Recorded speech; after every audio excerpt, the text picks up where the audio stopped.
Hello students, देखिए बेटा previous lecture में हम लोगों ने जो पढ़ा था वो पढ़ा था एक्सरसाइज 4.3। क्या पढ़ा था बेटा? 4.3। और अब हम लोग पढ़ेंगे एक्सरसाइज 4.4। क्या पढ़ेंगे बेटा? एक्सरसाइज 4.4। चलिएगा आगे बढ़ते हैं। तो एक्सरसाइज 4.4 में बेटा हम लोग जानेंगे what is cofactors, minors and how to solve the determinant with the help of cofactors. Understood बेटा? चलिएगा स्टार्ट करते हैं। तो सबसे पहले हम लोग जानते हैं कि माइनर है क्या, कोफैक्टर है क्या। सिंपल सी डेफिनेशन बताऊंगा, उसके बाद आपको मैं विद एग्जाम्पल भी बताऊंगा डेफिनेशन क्या है। देखिए कोफैक्टर या माइनर, पहले माइनर जानते हैं क्योंकि पहले माइनर आया है बाद में कोफैक्टर आया है। अगर हमारे पास कोई भी मैट्रिक्स ए है,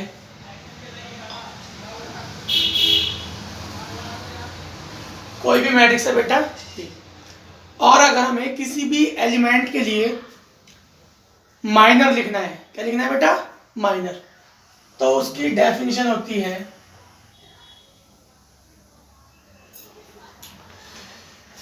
चलिए मैं पहले डेफिनेशन बता देता हूं कि माइनर है क्या। डिटर्मिनेंट ऑफ एवरी स्क्वायर सब matrix of A matrix is called minor of that matrix. मैंने क्या बोला? डिटर्मिनेंट ऑफ एवरी स्क्वायर सब matrix of A matrix is called minor of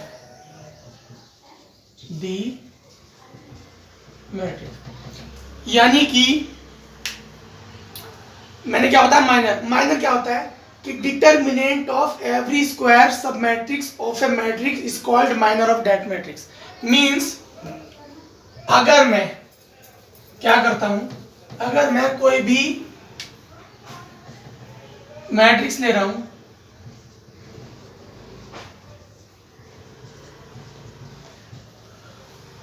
और मैं उसका कोई भी स्क्वायर में सब मैट्रिक्स ले लूं। स्क्वायर सब मैट्रिक्स जानते हैं बेटा? सब मैट्रिक्स मतलब किसी भी मैट्रिक्स के रो और कॉलम्स को एक्सेप्ट करके बनाया गया मैट्रिक्स। जैसे मैंने इसका एक सब मैट्रिक्स ले लिया, ले लो सब मैट्रिक्स 1 2 4 5, इसका एक सब मैट्रिक्स हो गया। तो अगर मैं इस सब मैट्रिक्स का माइनर ले लूंगा, डिटर्मिनेंट ले लूंगा, तो ये इसका माइनर हो जाएगा। क्या हो जाएगा बेटा? माइनर हो जाएगा। काफी सारे माइनर बनेंगे एक मैट्रिक्स में भैया, बहुत सारे माइनर बनेंगे। कितने बनेंगे? बहुत सारे। माइनर देखो कई तरह के होते हैं, 1 रो माइनर, 2 रो माइनर, 3 रो माइनर।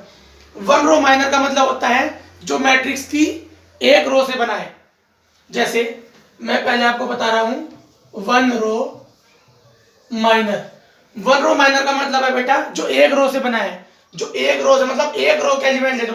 जैसे मैंने एक एलिमेंट ले लिया, भैया ये भी तो सब मैट्रिक्स है, इसका मैं अगर डिटर्मिनेंट ले लूं तो ये भी माइनर हो जाएगा। दूसरा ले लिया, ये भी माइनर हो जाएगा। तीसरा ले लिया, ये भी माइनर हो जाएगा। फोर्थ, ये भी माइनर। आई बात समझ में? Second row minor, second row minor का मतलब होता है बेटा जो 2 रो या 2 कॉलम से मिलकर बने। जैसे मैंने देखा ये मैंने इसका कोई सब मैट्रिक्स लिया, सपोज मैं भी आपको बता रहा हूँ बेटा सब मैट्रिक्स क्या होता है। सब मैट्रिक्स होता है अगर मैं किसी भी मैट्रिक्स में कुछ रो या कॉलम को एक्सेप्ट करके एक मैट्रिक्स बना दूं जिसके एलिमेंट उसी मैट्रिक्स के हो, वो उसका सब मैट्रिक्स होता है।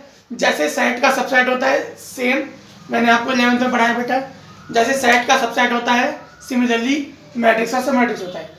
तो अगर मैंने इसका माइनर ले लिया तो ये भी हो जाएगा बेटा इसका माइनर। तो इसको बोलेंगे हम टू रो माइनर। क्या बोलेंगे? Two row minor. क्या बताया बेटा मैंने? देखिए मैंने अभी बता रहा हूं आपको, वन रो माइनर मीन्स वो माइनर जिसके अंदर वन रो हो, टू रो माइनर वो माइनर जिसके अंदर टू रोज हो, थ्री रो माइनर वो माइनर जिसके अंदर थ्री रोज हो। In a simple way you can understand easily, it's a very simple thing. Understood बेटा? तो सारे बच्चों को समझ आ गया माइनर क्या है। अब उसको लिखते कैसे हैं, माइनर लिखते कैसे, चलिए मैं बता रहा हूं कि माइनर को हम लोग लिखते कैसे हैं। सपोज बेटा मेरे पास ये है 1 2 3 4 1 2 1 1 8 2, ये है बेटा, ठीक है। तो आप सबको पता है ये होता है A11 एलिमेंट, ये होता है A12, ये होता है 13, A21, A22, A23, A31, A32, A33। अगर मैं आपसे बोलूं कि A11 के लिए माइनर लिखो, किसके लिए माइनर लिखो? A11 के लिए माइनर, ठीक है। तो जो A11 का माइनर होगा उसे मैं डिनोट करूंगा M11 से। किससे डिनोट करूंगा? M11 से। वो कैसे बनेगा M11 के लिए माइनर? तो क्या बन जाएगा बेटा, सामने वाली रो छोड़ दो, सामने वाला कॉलम छोड़ दो, ये बन गया M11 का माइनर। बहुत इजी है बेटा। अगर मैं आपसे पूछूं M12 का माइनर, तो M12 का माइनर बेटा क्या हो जाएगा, ये है 12, तो सामने वाला कॉलम, सामने वाली रो छोड़ दो और सामने वाला कॉलम छोड़ दो, क्या बचा बच्चों? बेटा ये बचा, ये बन गया M12 का माइनर। सिंपल सी बात है बेटा। अगर आपको किसी भी एलिमेंट के करस्पॉन्डिंग माइनर लिखना हो, किसी भी एलिमेंट के करस्पॉन्डिंग माइनर लिखना हो, तो आप लोग क्या करेंगे, सामने वाली रो और सामने वाला कॉलम छोड़ देंगे, बाकी जो एलिमेंट बचेंगे वो लिख देंगे। सपोज मुझे M21 का माइनर लिखना है, क्या लिखना है? 21 का, A21 का माइनर। तो A21 का माइनर, सॉरी A21 का माइनर को कैसे डिनोट करेंगे, M21 से कैसे करेंगे बेटा? तो A21 का माइनर क्या बन जाएगा बच्चों, ये सामने वाली कॉलम छोड़ दिया, सामने वाला रो छोड़ दिया, क्या बचा बेटा? ये बचा। आई बात सबको समझ में? ऐसे हम लिखते हैं माइनर। कैसे लिखते हैं? माइनर। उसके बाद आप सबको पता है माइनर एक डिटर्मिनेंट है, तो हम लोग इसको डिटर्मिनेंट की तरह सॉल्व कर देंगे, सिंपल। अब बात आती है बेटा कोफैक्टर की। किसकी? कोफैक्टर की। कोफैक्टर का जो फॉर्मूला होता है CIJ, ये होता है I की पावर -1 की पावर I प्लस J और MIJ। IJ बेटा ये नंबर ऑफ रो होता है, नंबर ऑफ कॉलम होता है, यानी कॉलम का रो का नंबर, कॉलम का नंबर। सारे बच्चों को फॉर्मूला समझ में आया? जैसे अगर मैं आपसे पूछूं कोफैक्टर ऑफ A11, यानी कि A11 का कोफैक्टर क्या होगा बेटा? A11 का कोफैक्टर होगा C11, क्या बन जाएगा? -1 की पावर IJ 1 + 1 M11। सिंपल। अगर मैं आप लोगों से पूछूं कि बताइए कोफैक्टर A31 का, तो A31 का क्या हो जाएगा बेटा? C31, I की वैल्यू 3, J की वैल्यू 1, कितना हो जाएगा? M31। बहुत इजी है बेटा, बहुत सिंपल है। चलिएगा, समझ आया सबको? आगे बढ़ते हैं। अब बात आती है डिटर्मिनेंट की। किसकी? अगर मैं कोफैक्टर के थ्रू डिटर्मिनेंट लिखते हैं, अगर मैं आपसे बोलूं कि कोफैक्टर के थ्रू डिटर्मिनेंट फाइंड करो, किसके थ्रू? कोफैक्टर के थ्रू डिटर्मिनेंट फाइंड करो, तो बेटा कैसे फॉर्मूला क्या बनेगा? सपोज मेरा 3x3 का मैट्रिक्स है। किसका? 3x3 का। A11, A12, A13, A21, A22, A23, A31, A32, A33। समझ आया? तो बेटा डिटर्मिनेंट क्या बन जाएगा? ध्यान से, किसी भी रो और किसी की भी कॉलम के रेस्पेक्ट में कोफैक्टर लिख दो। मैंने क्या बोला है, किसी भी रो या किसी भी कॉलम के रेस्पेक्ट में कोफैक्टर लिख दो। जैसे मैं सपोज R1 के रेस्पेक्ट में लिख रहा हूं, किसके रेस्पेक्ट में बेटा, R1 के रेस्पेक्ट में, तो क्या आएगा, ये हो जाएगा, देखो A11 के रेस्पेक्ट में कोफैक्टर क्या होता है A11 का, ये हो जाएगा बेटा -1 की पावर 1 + 1 और C11। ये सिंपल सी बात ही है, C12 A11 A12 C12 A13 C13। Simple सी डेफिनेशन ये है बेटा। क्या बताया मैंने, किसी भी रो या किसी भी कॉलम के रेस्पेक्ट में एक्सपेंड कर दो कोफैक्टर के साथ, आपका डिटरमिनेंट बन जाएगा। चाहे तो आप ये भी लिख सकते हैं, चाहे तो बेटा आप ये भी लिख सकते हैं A11 C11 A21 C21 A31 C31। ये मैंने कर दिया C1 के रेस्पेक्ट में, किसके रेस्पेक्ट में, C1 के, और ये मैंने कर दिया बेटा R1 के रेस्पेक्ट में। समझा सारे बच्चों को मैंने क्या बोला, ये किया है बेटा मैंने R1 के रेस्पेक्ट में और ये मैंने किया C1 के रेस्पेक्ट में। तो आप किसी के भी रेस्पेक्ट में एक्सपेंड कर सकते हैं, वही आपका क्या बन जाएगा बेटा, वो आपका बन जाएगा डिटरमिनेंट। मैंने क्या बोला आपको, multiply with cofactors, multiply with cofactor, किसी के भी रेस्पेक्ट में आप लोग कर दीजिए, इजी है। समझा सारे बच्चों को। आप R2 के रेस्पेक्ट में लिख सकते हैं, R2 के रेस्पेक्ट में कैसे हो जाएगा बेटा, क्या हो जाएगा, A21 C21 A22 C22 A23 C23। समझ आया सारे बच्चों को, ठीक है बेटा, चलिएगा आगे बढ़ते हैं। समझ आया सबको सारे बच्चों को। अगर आपको डिटरमिनेंट निकालना हो तो कैसे निकाल लेंगे, कोफैक्टर निकालना हो तो कैसे निकालेंगे, माइनर निकालना हो तो वो कैसे निकालेंगे, चलिए। लेकिन एक बात याद रखिएगा, अगर मैं एलिमेंट अलग ले लूं और कोफैक्टर अलग ले लूं, जैसे A11 C12 A21 C22 A31 C33, तो उसकी वैल्यू 0 आती है। क्या आती है, 0। यानी अगर मैं एलिमेंट की मल्टीप्लाई उसके डिफरेंट कोफैक्टर से करूं और फिर उन सबको सम करूं तो उसकी वैल्यू बेटा 0 आती है। क्या आती है बच्चों, 0। चलिएगा आगे बढ़ते हैं लोग। पहले मैं एक क्वेश्चन लेकर आपको बताऊंगा। ओके,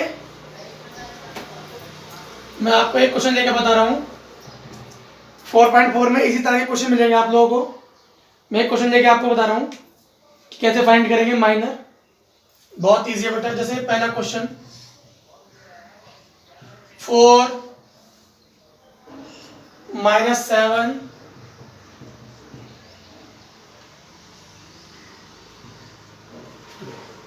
चलेगा। तो अगर मैं आपसे पूछूं M11, क्या पूछूं, M11, तो क्या आएगा बेटा, M11 सामने वाला रो और सामने वाले कॉलम छोड़ दो, बचा ये उसका डिटरमिनेंट। बहुत इजी है। M12 पूछूं तो 12 ये है, सामने वाला रो सामने वाला कॉलम, क्या बचा, -3, इसका डिटरमिनेंट। आई बात समझे बेटा, इजी है ना, बहुत इजी है। और अगर मैं कोफैक्टर की बात करूं, अगर मैं आपसे पूछूं C11, तो C11 क्या हो जाएगा, -1 की पावर 1 + 1 M11, सिंपल। अगर मैं आपसे पूछूं C12, क्या हो जाएगा बेटा, -1 की पावर 1 + 2 M12। इजी है ना बेटा, चलिएगा आगे बढ़ते हैं। अब मैं आपको 3×3 का मैट्रिक्स लेके बताता हूं, क्योंकि जो प्रॉब्लम आने वाली है बच्चों 3×3 के मैट्रिक्स में आने वाली है। चलिएगा,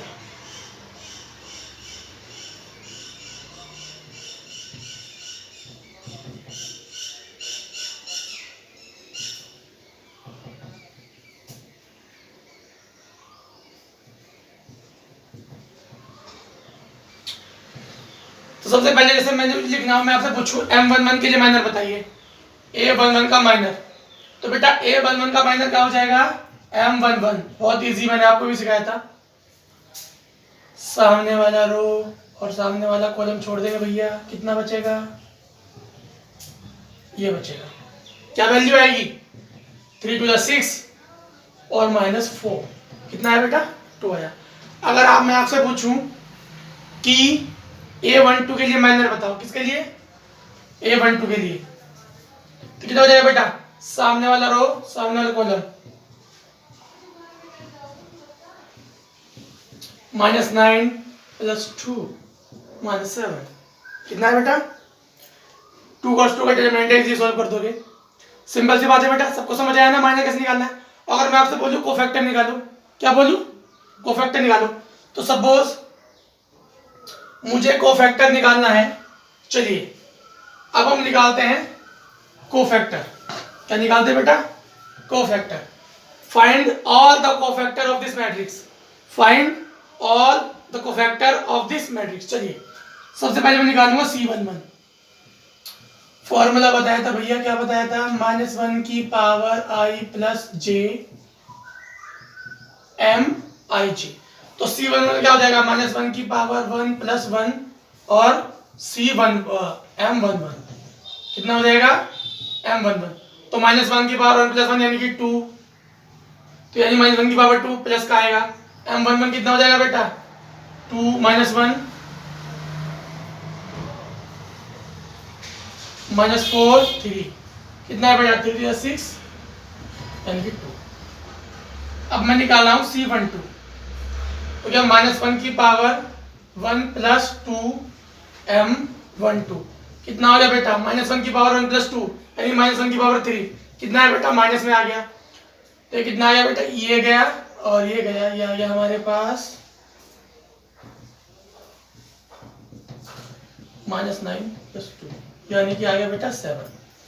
उसके बाद मुझे निकालना है C13 यानी -1 की पावर 1 + 3 m13, तो -1 की पावर 1 + 3 यानी कि पॉजिटिव आ गया बेटा, तो ये आ गया प्लस का, और m13 क्या होगा, सामने वाला रो छोड़ दो और सामने वाला कॉलम। क्या बताया बेटा मैंने, सामने वाला रो m13 है ना, सामने वाला रो कॉलम और सामने वाला कॉलम, कितना बचा बच्चों, -3 2 2 -4, कितना है बेटा, 12 - 4 यानी कि 8 आया, कितना है बच्चों, 8। सिमिलरली आप निकाल देंगे C21, -1 की पावर 2 + 1। बेटा फॉर्मूला ये है, याद रखना है, फॉर्मूला याद रखना है, मैंने क्या बताया, फॉर्मूला ये है, ध्यान फॉर्मूले पर रहना चाहिए, जब भी क्वेश्चन करे जहन में होना चाहिए बेटा फॉर्मूला, चलिएगा। तो क्या, -1 की पावर 2 + 1 C21 मतलब 21 ये है भैया, 21 तो ये है भाई, क्या है 21 ये है, तो सामने वाला रो छोड़ दिया, सामने वाला कॉलम, कितना बचा, 2 3 -4 3, हाउ मच, ये हो गया बेटा माइनस, क्योंकि -1 की पावर 3 माइनस आएगा, now it becomes 3 2 = 6 and 4 3 = 12, then how much, it becomes -18, कितना बचा बेटा, माइनस का 18। Similarly you can find out C22 C23 C31 C32 and C33। Okay बेटा, आप इसी तरीके से सारे के सारे फाइंड कर सकते हैं, बहुत इजी है, बच्चों का खेल है, कोई बड़ी बात नहीं है, समझ आया है बच्चों को, बहुत इजी है भाई। चलिएगा, आपकी एक्सरसाइज 4.4 में इन्हीं तरह के क्वेश्चन मिलेंगे जो मैंने आपको बता दिए, और एक क्वेश्चन आपकी एक्सरसाइज 4.4 में मिलेगा आपको कि with the help of cofactors find the determinant.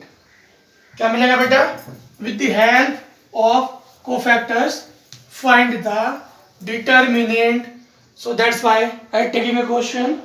चलिए मैं क्वेश्चन लेता हूं, आपको कोई प्रॉब्लम नहीं चाहिए, तो मैं क्वेश्चन लेता हूं बेटा, with the help of cofactors find the determinant। what is the question is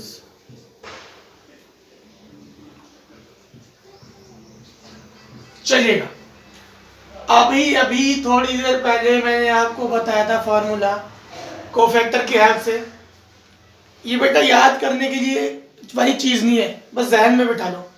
अगर आपको सपोज R1 के लिए लिखना है, किसके लिए लिखना है? तो R1 के लिए।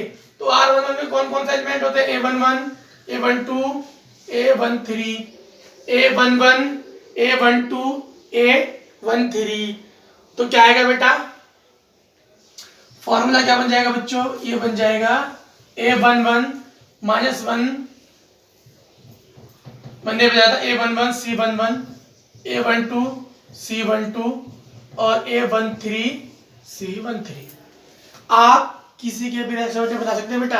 अगर मैं अभी आपको ये मैंने R1 के लिए बनाया, अगर मैं R2 के लिए बना दूं तो क्या आएगा बेटा? अगर R2 के लिए बनाऊं, सिंपल सी बात है, A21 C21, A22 C22, A23 C23। Very easy, very easy. तो क्वेश्चन में हो जाओ बिजी। चलिएगा आगे बढ़ते हैं हम लोग। देखिए बेटा A11, A11 क्या है भाई? A11 तो भैया 5 है, लिख दिया मैंने, it's 5। Okay, then C11, C11 के लिए फॉर्मूला अभी बताया था, दोबारा लिख देता हूँ क्योंकि आप लोग भुलक्कड़ हो, मैं जानता हूँ, आपने याद तो करना ही नहीं है। चलिए मैं दोबारा लिख देता हूँ आपके सामने, ठीक है बेटा? तो C11 का फॉर्मूला हो जाएगा -1 की पावर 1 + 1 और M11 प्लस A12 3 -1 की पावर 1 + 2 M12। उसके बाद A13 8 -1 की पावर 1 + 3 M13। समझ आया सारे बच्चों को बेटा? चलिएगा आगे बढ़ते हैं हम लोग।